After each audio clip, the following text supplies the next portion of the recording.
Peut-on ou doit-on tout pardonner?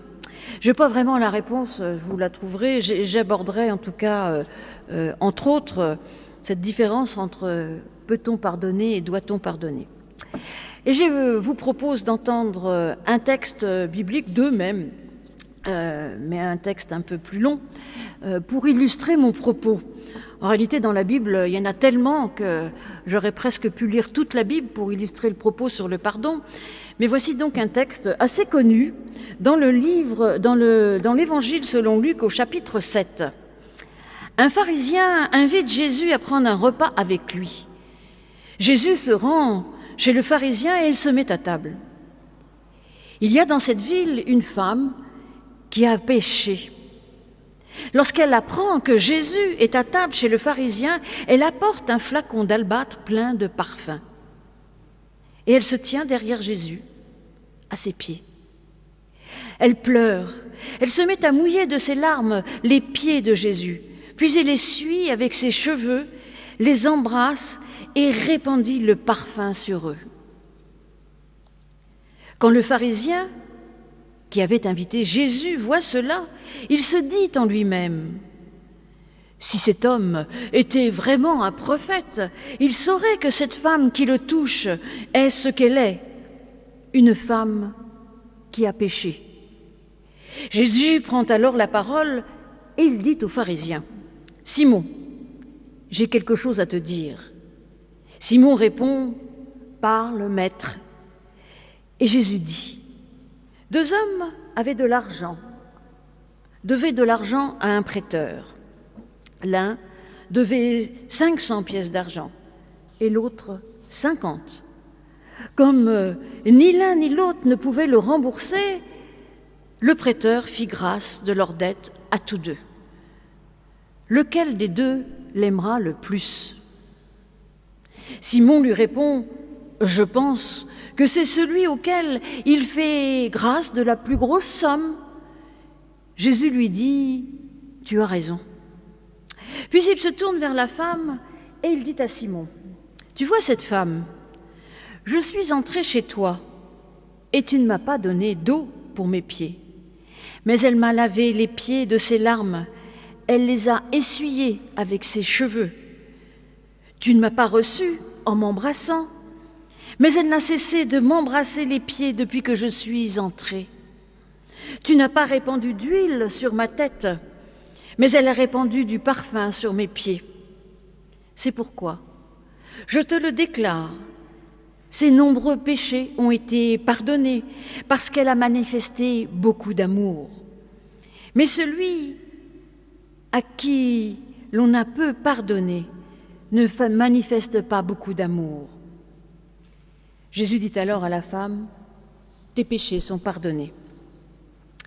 Ceux qui sont à table avec lui se mettent à dire en eux-mêmes: qui est cet homme qui ose même pardonner les péchés? Alors Jésus dit à la femme: ta foi t'a sauvée, va en paix.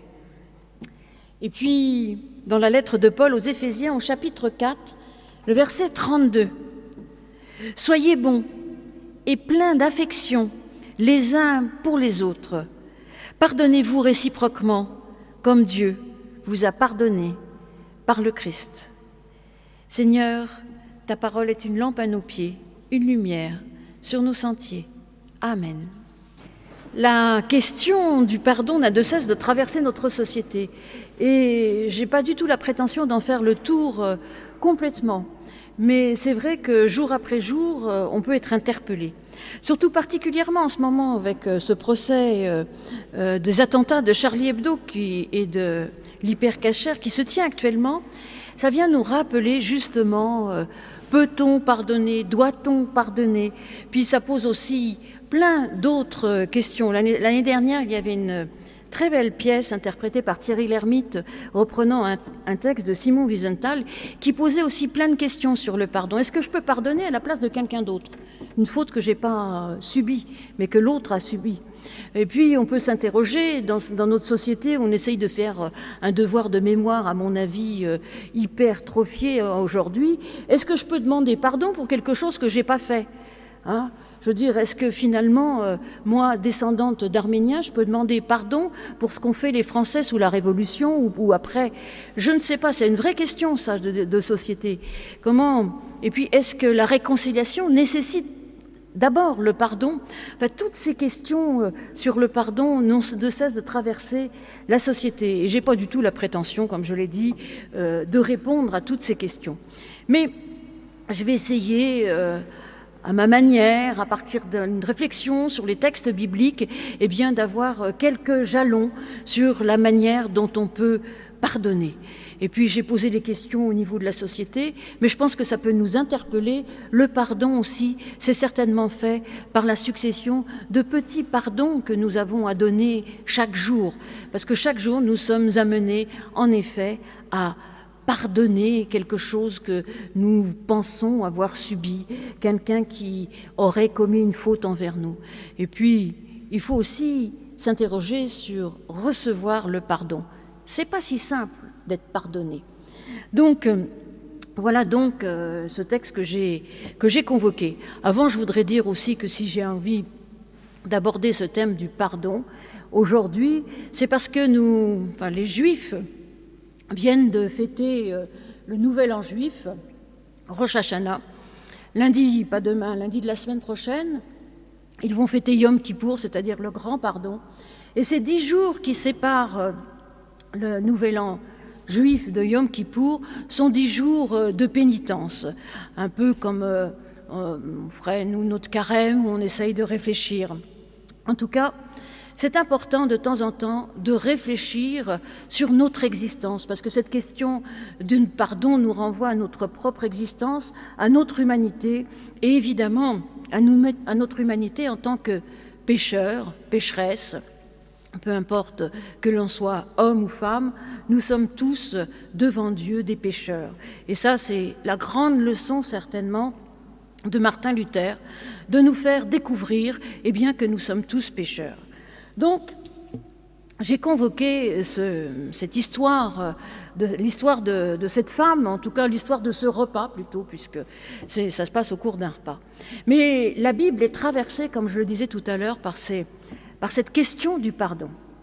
Et je voudrais dire que le livre de la Genèse est une vraie, on peut le lire de manière différente, le livre de la Genèse de Caïn et Abel jusqu'à la fin, est en réalité une sorte de trajectoire du pardon et d'apprendre à vivre fraternellement. Ça, c'est un thème, la fraternité, qui revient aussi très souvent dans notre société, pas qu'en Église d'ailleurs, cette fraternité qui est sur le fronton de tous les édifices publics et d'ailleurs qui était sur le fronton de bien des temples au XIXe siècle.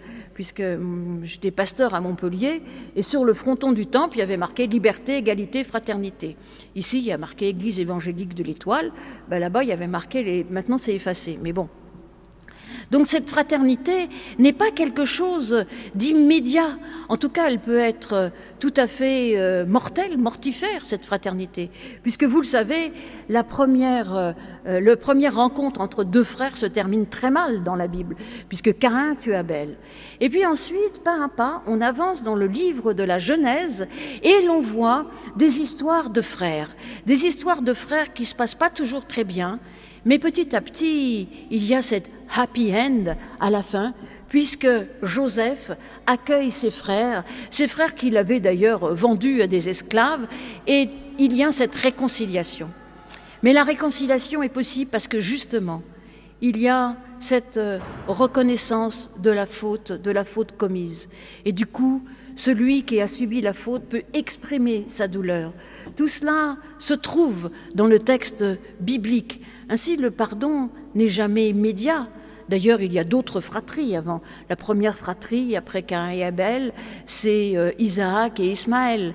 Alors certes, ils ne s'entretuent pas, mais ils vont prendre de telles distances qu'ils n'auront plus rien de frères. Ensuite, il y a Jacob et Ésaü. Alors là, évidemment, c'est un peu compliqué. Jacob qui vole le droit d'aînesse à son frère, enfin bon. Mais petit à petit, ils vont se réconcilier. Il faudra, à mon avis, ce qui est indispensable au pardon, du temps, des paroles. parce qu'au début, pas de temps, pas de parole, on est dans l'immédiateté entre Caïn et Abel. Il faudra du temps et des paroles, mais la distance va être maintenue. Mais entre Joseph et ses frères, il y a un vrai dialogue, il y a une relation de confiance qui se renoue, parce que les frères, finalement, on l'entend parfois en creux, mais regrettent ce qu'ils ont fait. Ils regrettent la douleur qu'ils ont infligée à leur père en disant que Joseph était mort. Enfin bon, relisez la Genèse, c'est magnifique. Et donc, il y a tous les éléments qui sont indispensables au pardon. Le temps, les paroles, le regret, l'acceptation de l'autre, la manière d'exprimer sa douleur, et tout cela est, à mon avis, essentiel lorsque l'on veut s'inscrire dans un chemin de pardon. Bien trop souvent, on nous dit « faut pardonner ». Ah, je sais pas si on peut. Tout à l'heure, j'ai dit « doit-on pardonner ? Faut-il pardonner ?» Alors oui, bien sûr, c'est important de pardonner, mais on peut obliger personne à pardonner, et il faut quand même quelques conditions pour le pardon. Tout le texte biblique nous le dit. Mais revenons donc à cette femme, parce que je n'ai parlé que du pardon que nous pouvons donner. Mais la Bible, toute la Bible, nous dit l'amour de Dieu, sa grâce, c'est-à-dire son pardon. C'est-à-dire que Dieu nous pardonne sans condition. C'est un peu ce qui se passe là. En réalité, dans ce repas étonnant où cette femme surgit dans l'évangile de Luc, à un repas où il n'y a que des hommes, elle surgit et là, elle arrive, elle verse de l'huile parfumée sur les pieds de Jésus, elle essuie ses pieds, elle l'embrasse. C'est quand même un récit assez étonnant. Cette femme, on la trouve dans les 4 évangiles. Mais dans les autres évangiles, c'est plutôt à la fin de l'évangile, elle a plutôt une valeur pour illustrer le propos que va dire Jésus, c'est-à-dire qu'elle a embaumé son corps à l'avance. En quelque sorte, dans les autres évangiles, l'irruption de la femme qui vient oindre Jésus d'huile parfumée va mettre en avant le fait que, ensuite, avec la résurrection, le corps ne pourra être embaumé. Donc elle l'embaume à l'avance, puisqu'après, le corps de Jésus sera ressuscité. Donc, on est plus dans le temps de la passion, là, dans ces autres évangiles, et l'annonce de la résurrection. Mais si, rien de tout ça, c'est une histoire, tout ce qu'il y a de plus, pas ordinaire, un peu extraordinaire, mais on est là, Jésus, dans son ministère, il se balade, il se fait inviter chez tout le monde, y compris chez un pharisien, c'est quand même étonnant, et il est à table avec les pharisiens. Alors, que se passe-t-il ? Cette femme dont on nous dit qu'elle a péché, elle a péché. C'est intéressant, parce que la tradition a tout de suite dit, si elle a péché, c'est que c'est une prostituée. On ne nous dit rien, en fait, de la nature de son péché. Rien. Puis ça m'amuse un peu parce que je me dis que si vraiment elle était prostituée, pourquoi pas, comme on ne sait rien, pourquoi pas, on peut envisager ça aussi. Ça veut dire que Jésus mange chez des gens qui invitent des prostituées chez eux. C'est intéressant ça, moi je trouve. Ça veut dire que Jésus, il va manger chez tout le monde et que de toute façon, il est là pour tous, pour toutes. Qu'on soit péagé, c'est-à-dire une sorte de collabo, qu'on soit prostitué, qu'on soit cassé par la vie, il est là avant tout pour nous. Et son pardon, sa miséricorde, il nous l'accorde, y compris lorsque nous sommes des super pécheurs ou aussi un pardon qui nous permet de nous relever lorsque nous croyons être des super pécheurs, parce que la dépression, il y a de l'ordre de cela, c'est qu'on a une tellement mauvaise image de nous qu'on n'arrive pas à accepter que quelqu'un d'autre puisse nous dire qu'il y a quelque chose à aimer chez nous. Et le pardon, c'est ça. Ça veut dire aussi, oui, tu as commis des fautes, mais malgré tout, il y a quelque chose, c'est toi qui as de la valeur. Tu es là, Dieu nous le dit jour après jour, tu as une valeur infinie à mes yeux. Bien sûr que nous sommes pécheurs, mais nous avons cette valeur infinie à nos yeux. Et Jésus le montre tout au long des évangiles. Et cette femme, donc, est là. Elle arrive et elle fait ces gestes d'amour, j'y reviendrai, qui sont quand même très importants dans ce dialogue, enfin dans cette histoire, dans ce récit. Mais voilà, évidemment, les pharisiens qui se croient un peu au-dessus de tout, comme on nous le montre dans les évangiles, mais Franchement, ils sont pas si mauvais que ça, les pharisiens. Puis, on est quand même bien à l'image d'eux. Franchement, réfléchissons un peu et on voit que parfois, on se croit au-dessus des autres et on croit que finalement, moi, j'ai certainement péché, mais moins que... Mais en fait, il n'y a pas de hiérarchie dans cette histoire. Il n'y a pas de hiérarchie dans le péché. Ça nous renvoie d'ailleurs à Jésus dans le sermon sur la montagne. Il n'y a pas de hiérarchie. Quand il dit, on te dit de ne pas faire d'adultère, mais moi je te dis, même si tu regardes une femme, tu as déjà commis l'adultère. Donc on voit là une extrême exigence en fait de la notion de péché dans la Bible, mais aussi une extrême grâce, parce que il n'y a pas de hiérarchie. Cela veut dire que quoi que nous fassions, tout peut être pardonné. Parce que c'est vrai que cette femme, on ne connaît pas sa faute. On connaît son geste d'amour, mais on ne connaît pas sa faute. Alors certes, il y a cette parabole qui vient s'immiscer là, au milieu de notre histoire, pour essayer de raconter un peu ce que peut être le pardon. Mais là encore, cette parabole, elle est tellement logique que je dirais, je cherche l'illogique. Parce que Jésus, quand il parle en parabole, c'est pas pour nous montrer des évidences. C'est plutôt pour nous montrer ce qui cloche. Alors c'est vrai, tous on peut penser, en effet, cette histoire de débiteur, moi si on me remet ma dette de 500 €, je vais être beaucoup plus heureuse que si on remet la dette que celui d'à côté à qui on remet une dette de 50 €. Ça, c'est la réponse des pharisiens. Ils sont encore dans la logique du donnant-donnant. Et Jésus n'a rien de cela quand il dit « tes péchés sont pardonnés ».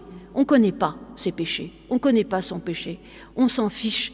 Mais ils sont encore dans la logique du donnant-donnant. Je te donne 500, tu vas être plus content que celui à qui je donne 50. D'abord, c'est pas si évident que ça. Parce que, celui à qui...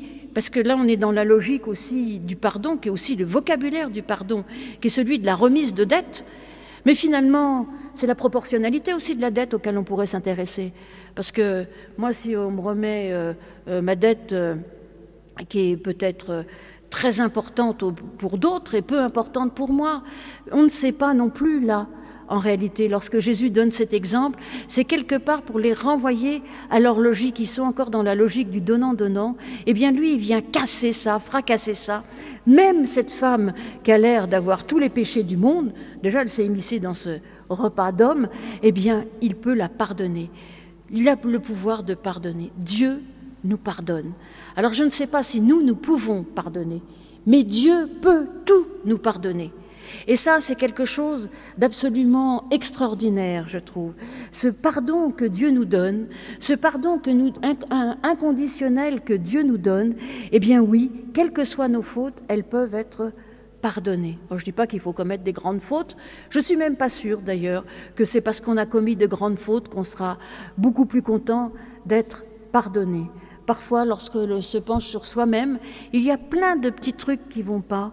Et finalement, découvrir que Dieu peut gommer petit à petit, à nous aussi de faire un certain travail, je pense, parce que ça se travaille le pardon, que Dieu peut, nous faire passer à autre chose. Ce savoir pardonner, c'est aussi être autrement dans l'existence. Ça, c'est quelque chose qui, pour notre vie, notre existence, notre manière d'être, est quelque chose qui peut nous mettre debout. D'ailleurs, souvent, vous savez, après la confession du péché et l'annonce du pardon, je dis, d'ailleurs on confesse sa foi, pardonner et libérer.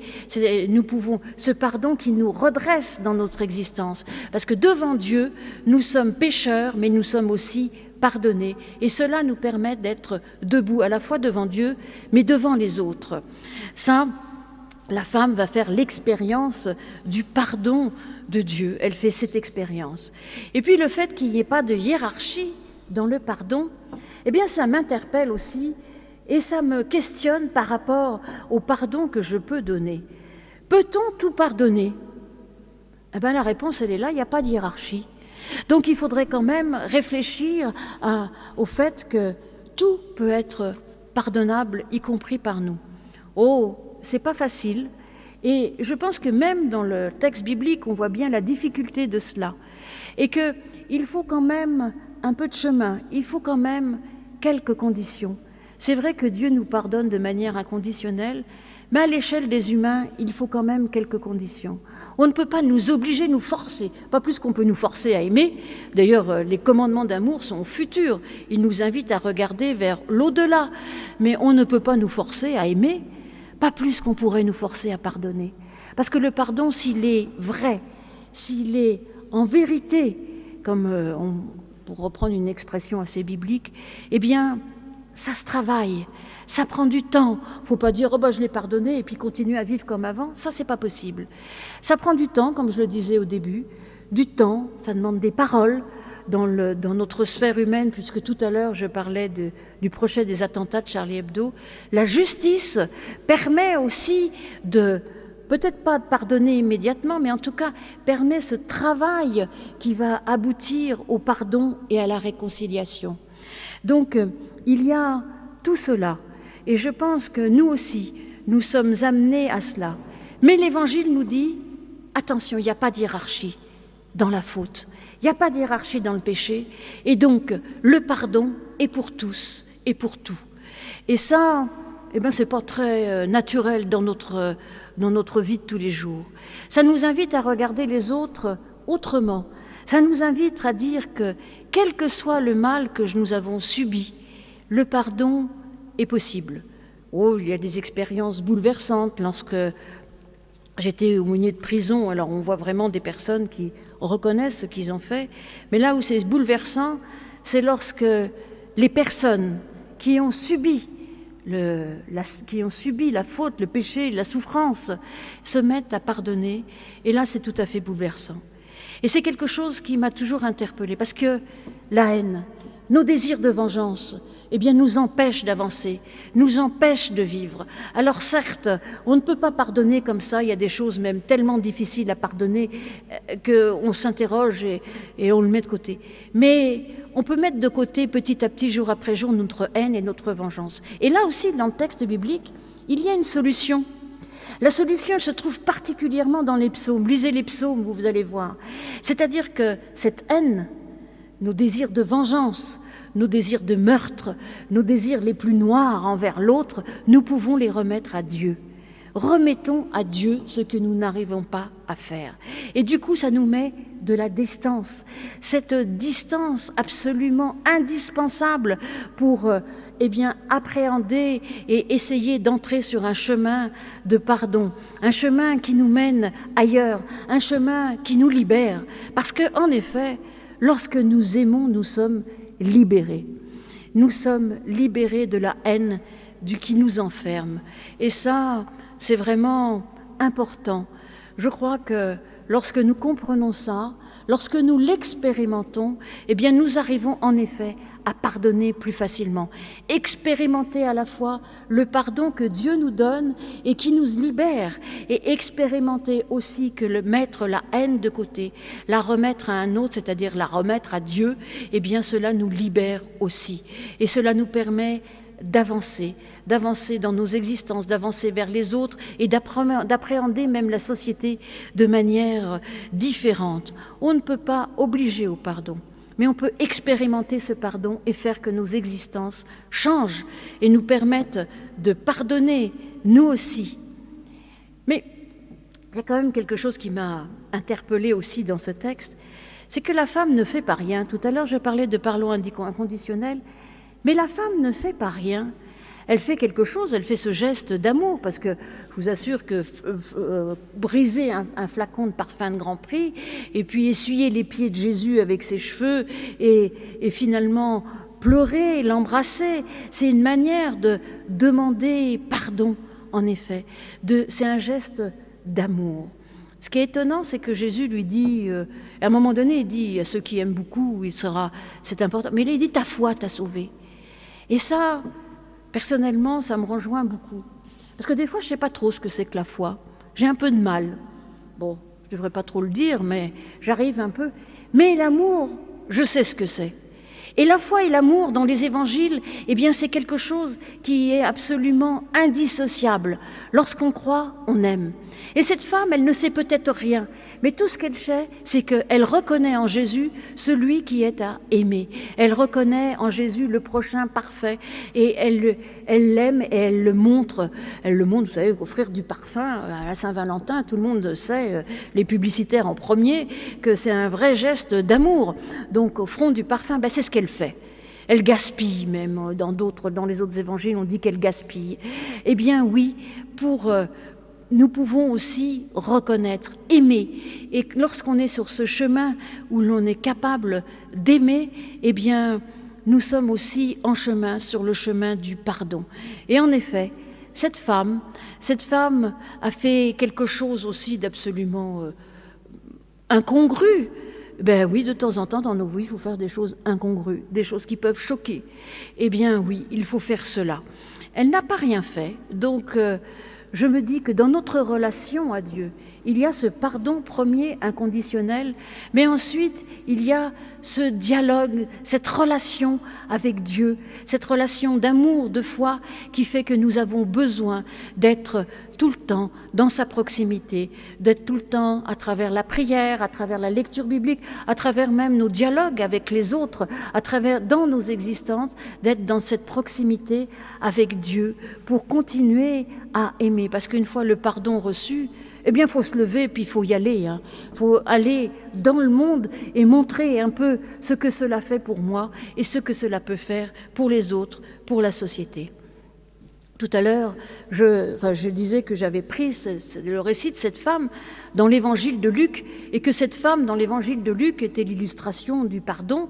C'est vrai, mais l'évangile de Luc est toute une réflexion sur le pardon, sur la compassion, sur ce pardon en tant que remise de dette, mais c'est aussi ce pardon qui nous invite justement à faire ce travail, je n'aime pas le mot de pénitence, mais ce travail d'introspection que nous sommes amenés à faire pour voir un peu, nous voir tels que nous sommes, afin justement de voir que nous sommes profondément pécheurs devant Dieu, mais que l'amour de Dieu peut tout.